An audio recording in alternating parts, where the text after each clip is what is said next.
Alright, ladies and gentlemen, welcome to your favorite chess journal YouTube channel. I hope everyone is doing great, and we already have a game, and our opponent, I think I mistakenly clicked on this 25 minutes game, standard game, or should I say classical game. So they played e4. We, as some of you have requested for Caro-Kann defense, we played the c6, which is the first move in the Caro-Kann defense, and they played d4, and we played d5. Okay, let's show it on the board. E4, C6, D4, D5, and now they play E5. This is the advanced variation of the Caro-Kann defense. Here we recommend going forward with this pawn, C pawn, C5. And now let's see. The purpose of this move is to obviously put pressure on their strong center and as well as making room for our knight to develop here. Now that is, I mean, bishop e3 is not, as far as I'm concerned, is not the correct move. Although it's playable, and I've seen or faced this one. Let's develop this knight c6. Notice that we are keeping the tension for the time being. What is the stats of our opponent? She's from Ecuador, and uh, her rapid is blitz. I mean, her rapids is what I'm saying. Her rapid is intermediate level, and yeah, I think she's an intermediate level player. Knight f3 develops as well as putting a defender on this pawn, and here we have to release the tension.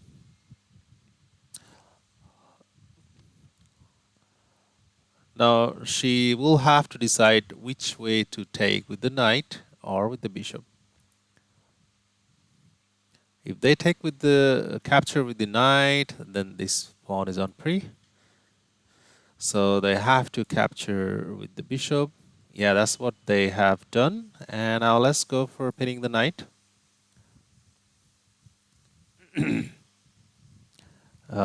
This is an option for them, as always in the Caro-Kann defense, pinning our knight here as well.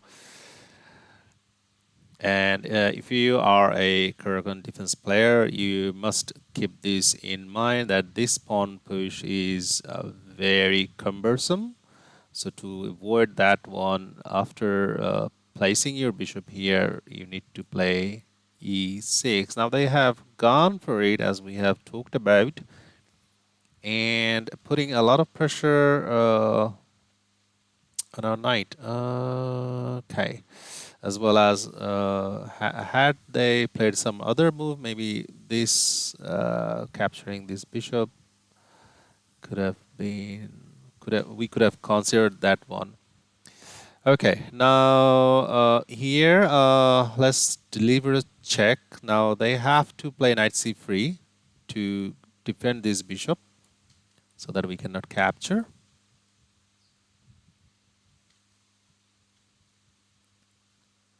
So how have you guys been doing? Hopefully everyone is doing great.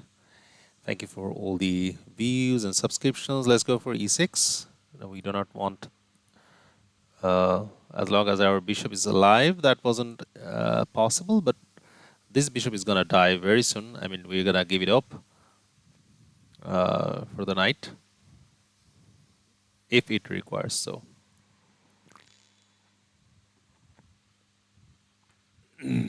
Let me know, guys, down in the comment section below if you are a Caro-Kann defense player, and those of you who have requested for Caro-Kann games, whether you guys like it or not. Now they have castled, and now comes our development part. There is no point of putting the bishop here because there is no pin anymore.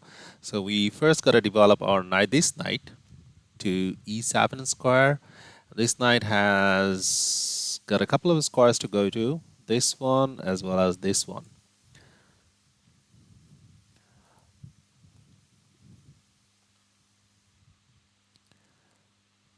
And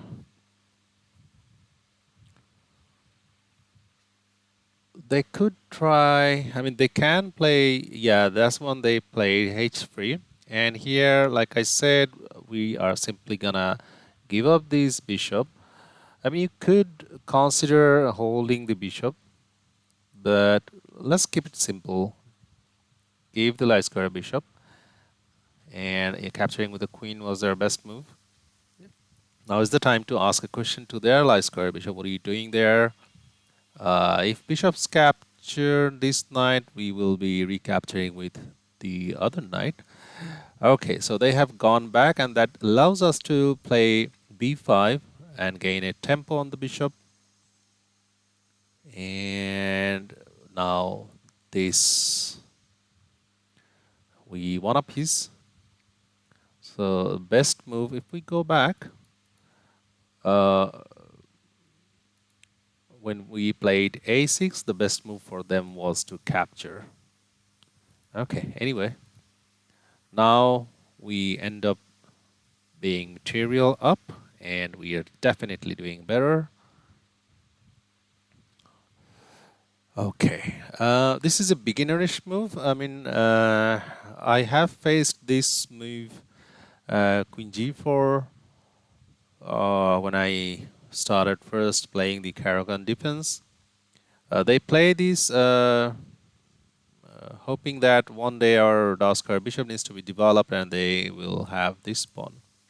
Okay, but what if we play knight f5? That also guards this pawn.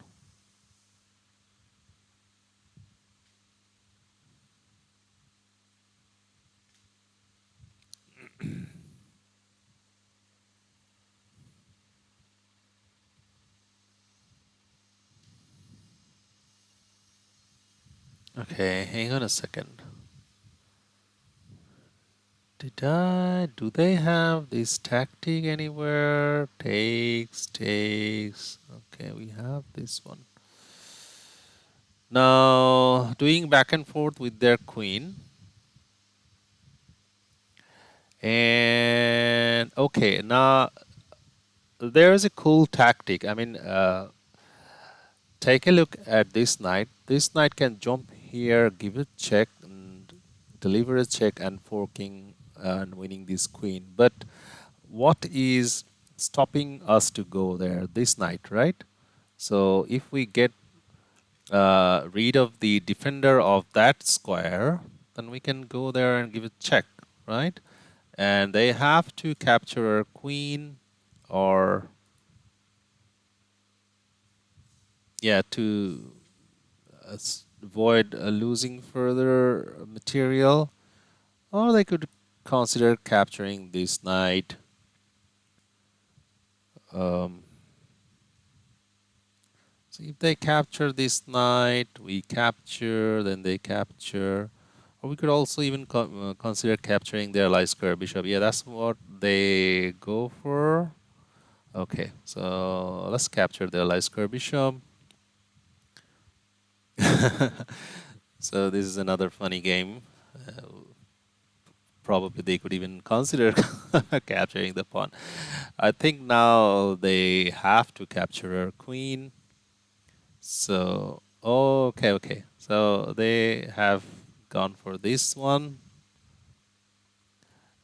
Mm, we can still go there, deliver check. We always look for checks.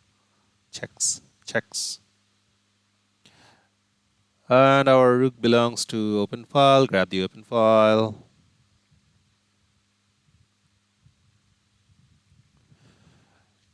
Uh,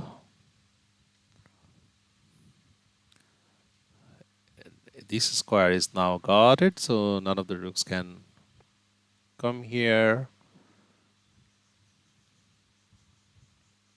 So they have asked a question to our knight, but we can actually go penetrate this 7th rank, or here in this case the 2nd rank, defend and attack.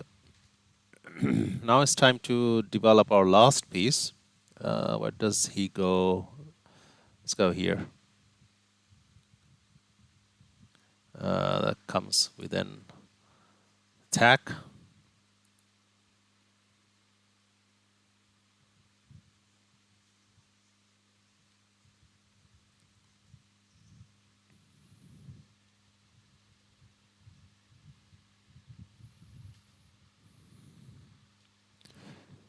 Okay, rook f1. Is there anything we can... Okay, why not go here and attack both of these pawns?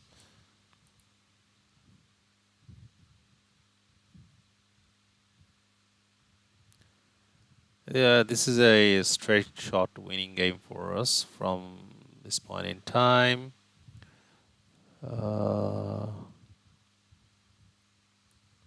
So grab this one.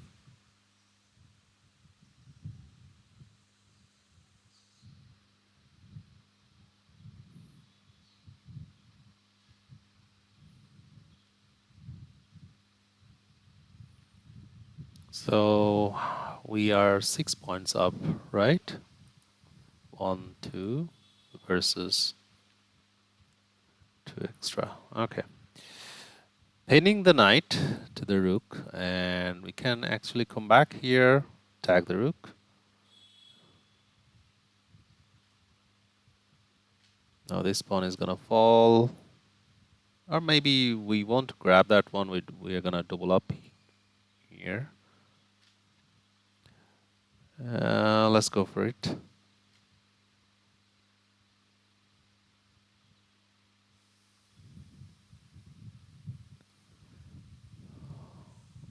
Um, should we go for this pawn?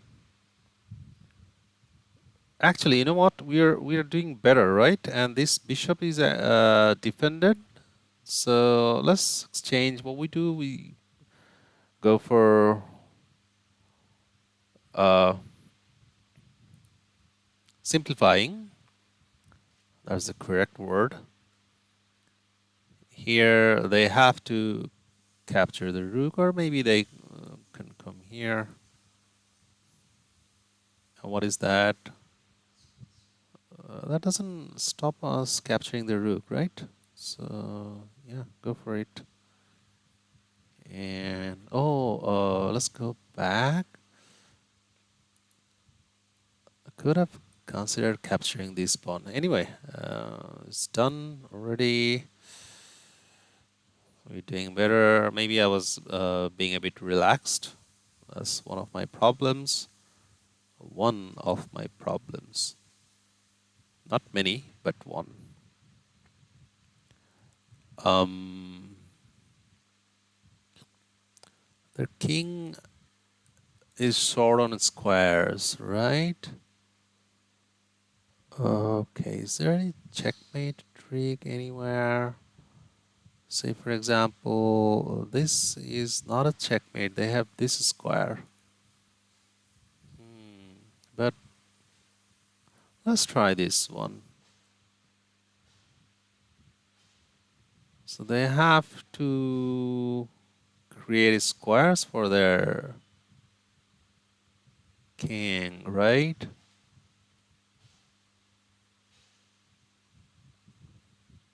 Okay. Hmm.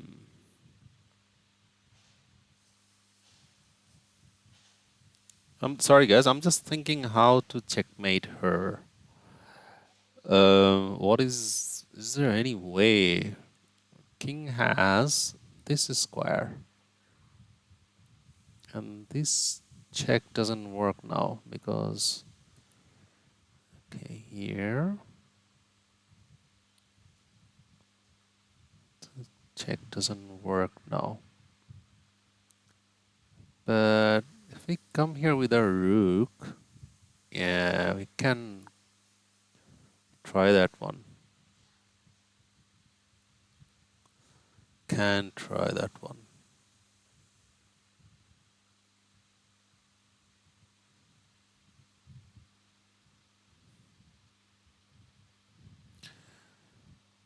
Caro-Kann defense is considered by many is kind of like a passive opening, but to be honest, it's not the case. I mean, you have interesting and exciting games with the Caro.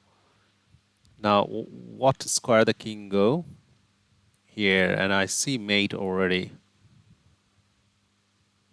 Yeah, and if the king goes here, and this is mate. So she wants to play another game, but I think I'm gonna stop it right here. So let's go for a quick review of the game. We played the Caro-Kann defense, and They started with e4. We played c6. They played d4. We played d5, and after e5, we always go for c5. Now bishop e3. There is where my first uh, should I say objection was. I think they could have considered developing the knight first. Okay, but this is also, I mean, playable, and you will face this one. Even you will also face this check. So anyway, now what we do, we develop our knight, do not capture, skipping the tension for the time being. Now they develop, and here we release the tension. Now they have to take with the bishop, otherwise this pawn falls. So bishop g4, pinning the knight, and they also pinning our knight. And here, just don't go, just play e6, play queen a5, check, and now once they develop and block the check with their knight, only then go for e6. You gotta remember these first uh, 8 moves, perhaps, in this kind of setup, in the advanced variation. Um, that's mainly all about it. Majority of your games as you progress will depend on how well you analyze, and yeah, that's about it. Castles, develop this knight. The ninth move, knight goes here. Remember that after the bishop is attacked, we just simply give up the bishop, queen takes, and we play a6, attacking the bishop. Bishop goes back. That was a mistake. Actually, now this thing is unguarded. So we just simply first charge their bishop. Bishop goes back. We capture it. And from this point in time, the game totally turned in our favor. And yeah, the queen comes here, and uh, actually not going here, and opening up this line for our queen is one of the other things, because development is a key, because we are already doing better, right? So the knight should go here, keep an eye on this pawn, and yeah, so queen moves here, and this is the cool tactic. We can see that we can win the queen if we go on this square, but what is stopping us going this square, this knight? So why not get rid of the defender? And yeah, so they have to do something about it. So they got rid of our knight, and yeah.